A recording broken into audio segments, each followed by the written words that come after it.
was instinctually looking over my shoulder every few seconds. Also, I'm not a small person.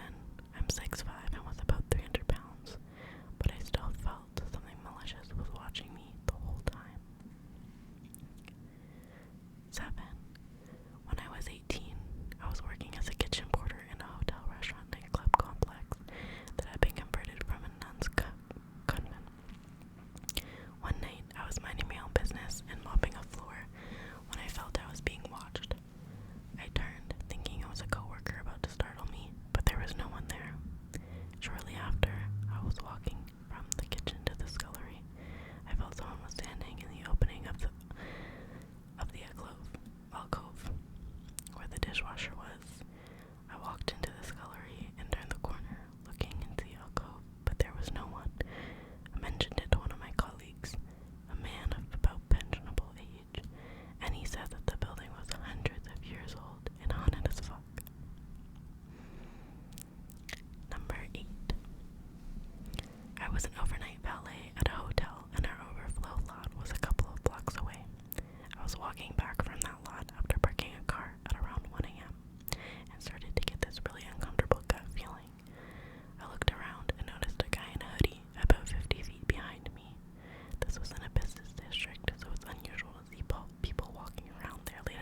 come off and on, and the cab lights flicker. Me and my partner freaked out, and as we bailed, the truck shut off. We went to check the key, and it was still on. Number 8. As an overnight baker in a downtown area in the summer, I would sit outside on a well-lit, busy side street. On the opposite end of the street was a federal building with nothing between us but another solid building. So this one night, I'm relaxing, and I look toward the federal building and see a person completely in shadow walking my way. Even walking under the street light, I couldn't see the features of this person. I quickly went in and waited from a somewhat hidden position to see who passed. No one passed at all in the next 10 minutes. Number 9. I was unloading a truck at this grocery store I worked at. It was around 3 a.m. and I was completely alone. And I heard, clear as day, a scream. It sounded like a woman in labor. I called my boss, and she told me to go up and check. I said, fuck that. We both go up to check it out. All the rooms were empty, just a few empty boxes. When we got back downstairs, we both heard a loud thump, like something fell down and hit the floor hard. We got out of there fast. Number 10. I switched to night shifts at the start of the pandemic because there was a lot of overtime available. I'm a psychiatric nurse. I was called to cover another nurse at a very low maintenance independent living facility. At 11 p.m., I was doing paperwork with an eye on the CCTV when a tall man in all black came across the monitor. He was very tall, but had his head down. I asked him what he needed, and he told me he was convinced he wasn't safe and needed to go to an inpatient psych ward to escape the people who were after him. The next 2 hours, I was on the phone trying to find out if anywhere would take him, but there were no beds. He was coherent, and he basically didn't pose enough of an urgent situation to warrant being sectioned. He saw it as the hospital, not caring about his suffering and not believing he was genuinely ill. He hinted that I was colluding with them to get him killed. Number 11. I worked nights driving a taxi, and occasionally I'd post up someplace and take a nap waiting for a job. I was waiting at a hospital since you get good, consistent jobs sometimes. The hospital would give patients vouchers to go to another hospital or shelter. I woke up and someone was sitting in the back seat. Seems I'd forgotten to lock the doors. They admitted they'd been sitting there for a few seconds, but didn't know what to do since I was napping. Better believe I started locking my doors after that, though. That's crazy. Why would you just get in the taxi, just chilling? You get into the back of a taxi. The taxi driver is just taking an absolute fat nap. Number 12. I work in a prison. When I was new, I was working overtime one night in a housing unit that had seen a lot of deaths. It was well after midnight, and all of the offenders were supposed to be in their cells. Since this was a medium security prison, the offenders still had access to leave their cell to use the communal bathroom at night. Well, I was going in for the 2 a.m. count. I watched an officer walk down the stairs from the second level and into the bathroom.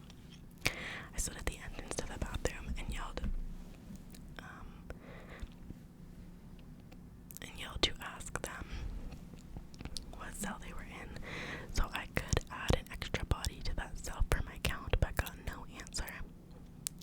I then walked into the bathroom and searched everywhere, but found absolutely nobody. I told one of my coworkers about what happened, and the first thing they asked me was he tall and skinny with long dreads? And he had been. When I answered yes, I was told that's Mr. Bones. He killed himself a few years ago, but he still hangs around. I get goosebumps thinking about it. Number 13. I was working as campus security and had to close down the main law school building. The building was downtown in a major city and was old enough that the tunnels underneath it were used in the Underground Railroad. Think dirt floors and wooden cross beams.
A phone used to call me on 911 every night, make horrible screaming sounds or sometimes white noise, and then disconnect.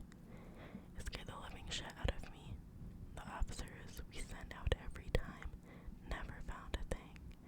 It was vacant, but there was a residence there, and I was repeatedly assured that the sounds on the line were due to a faulty phone line or the rain, but it never stopped bothering me.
it, I do